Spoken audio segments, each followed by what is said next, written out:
Welcome back to The Spread, which is currently based out of my living room until further notice. I'm Matt Rabel.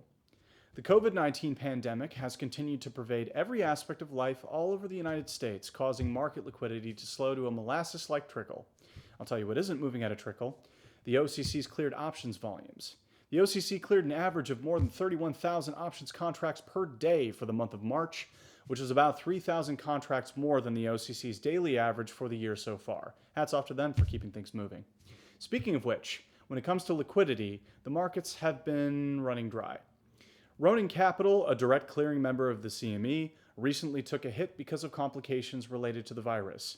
The CME announced Monday it was liquidating Ronin's portfolios because the firm was unable to meet its capital requirements. That's the danger in times like these, unfortunately. Either the markets get liquid or you get liquidated.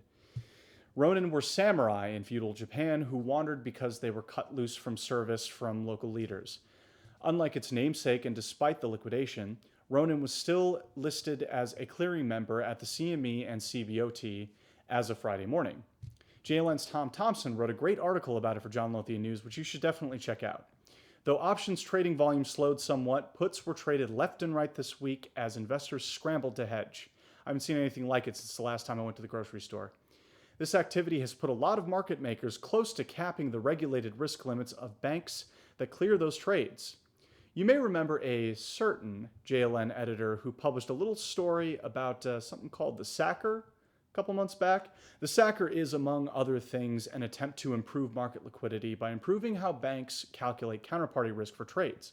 It's not supposed to go into effect until April, but CBOE, NASDAQ, and the NYSE apparently sent a letter to the Fed back in March 18th, asking the Fed to let banks start using the Sacker this month.